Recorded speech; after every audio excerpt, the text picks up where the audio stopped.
ಇವರಿಗೆ ಭಾಳ ಕೆಲಸ ಮಾಡ್ತಾರೆ ಅಂತ ಹೇಳಿ ನಾವು ಹೇಳ್ಬಾರ್ದು ಅಂತೇಳಿ ಸಾಹೇಬ್ರಿಗೆ ಹೇಳಿದೆ, ಸರ್ ಸ್ವಲ್ಪ ದಿನ ಬಿಡಿ ಆಗ್ತದೆ. ಇವ್ರಿಗೆ ಎಫೆಕ್ಟಿವ್ ಇಲ್ಲ. ಅಂಗಡಿ ನೋಡಿ, ನಾನು ಜಾಗ ಕೇಳಿದೆ ಕೋಆಪರೇಟಿವ್ ಸೊಸೈಟಿಗೆ, ಸಾರ್ ಆಗೋದು ಗೌರ್ಮೆಂಟಿಂದ ಬರಬೇಕು ಕೆಪ್ಕೋ ಸ್ಕೂಲ್ಸ್ ಪ್ರಕಾರ ಇವ್ರು ಅದ್ರ ಬಗ್ಗೆ ಏನಾದರೂ ಕಾಳಜಿ ಇದೆಯಾ?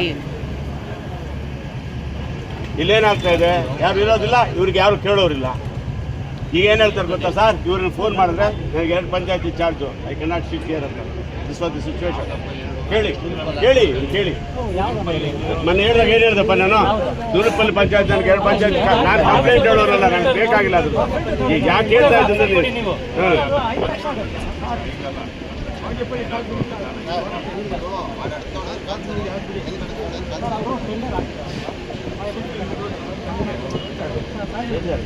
ರೇಮಂತ್ ಕೊಟ್ಟರೆ MLA ಲೋಕಲ್ ಔಟ್ ಜನಾಂಗದಲ್ಲಿ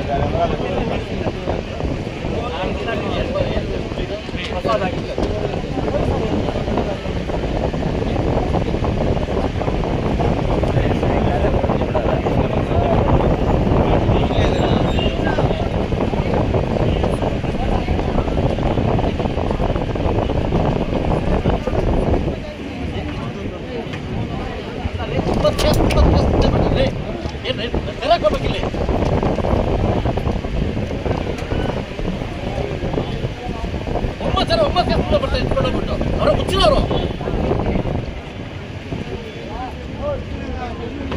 ಇಷ್ಟರ ಕೆಲಸ ಮಾಡಿ ಹೋಗ್ತಾರೆ ಸುಮ್ಮನೆ.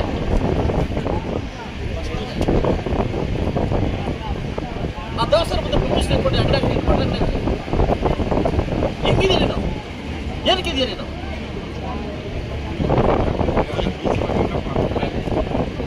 ಮಾತಾಡೋ ವಾದಿಸ್ತಾ ಇರೋ ಎರಡಾದ ಏನು ಹೇಳಿದೆ, ಆಗುತ್ತಾ ಅಂತ ಹೇಳಿದೆ, ಆಗುತ್ತಂತ ದುರ್ಬಲ ಹಾಕಿದ್ದೆ ನಾನು.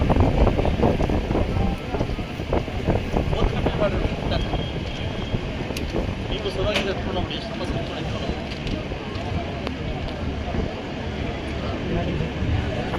ವಾಸನೆ ಬರೇ ಅಧಿಕಾರಿಗಳು ಬಂದು ನೀವು ಬಂದ್ರೆ ಇಂಥ ಸಮಸ್ಯೆ ಅಂತಂದ್ರೆ ಏನಾಗಬೇಕು? ನಾವೇ ನಾವು ಬರಬೇಕಾ ಎಲ್ಲ ಅಧಿಕಾರಿಗಳು?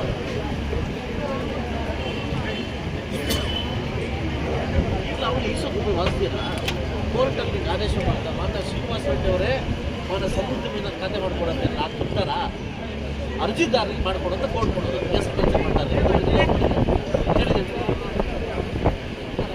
ಕೋರ್ಟ್ಗೆ ಅರ್ಜಿದಾರ ಯಾರು ಹೋಗ್ತಾರೆ?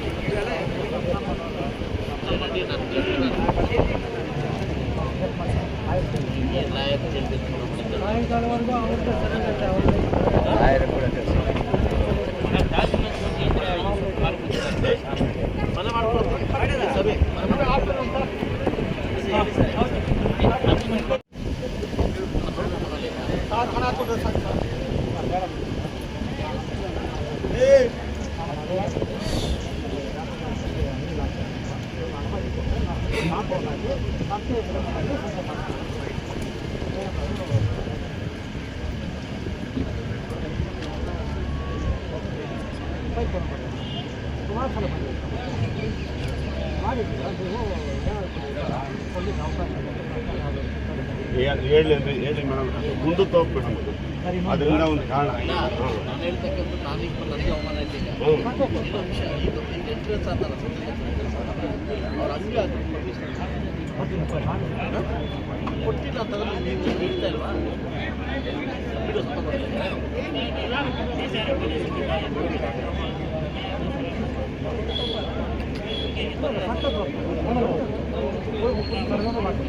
ಏನು ಮಾಡ್ತೀವಿ ಸರ್? ಕೇಳಿ ಸರ್, ಕೇಳಿ, ನಾನು ಕೇಳಿದೆ ಅದೇ ಸರ್ ಹೇಳೋದು. ನಾನು ಹೇಳಿ ಎಷ್ಟು ನಮ್ಮನ್ನು ನಾ ಕರೆದಿದ್ದೆ ಅದಕ್ಕೆ ಗೊತ್ತಾ? ಈಗ ಕಸ ಇರ್ತಾ ಇದ್ದಾರೆ ದೇವಸ್ಥಾನದಿಂದ, ಈಗ ಬರ್ತಾರೆ ಅಂತ. ನಾಳೆ ರಥೋತ್ಸವ, ಇಲ್ಲಿ ದೇವಸ್ಥಾನ ಬಂದಾಗ ತುಂಬ ಕಸ ಇದೆ.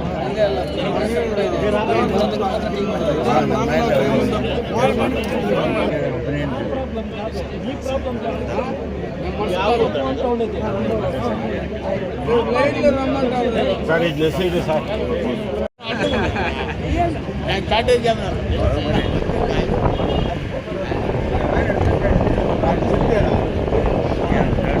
जगह आपका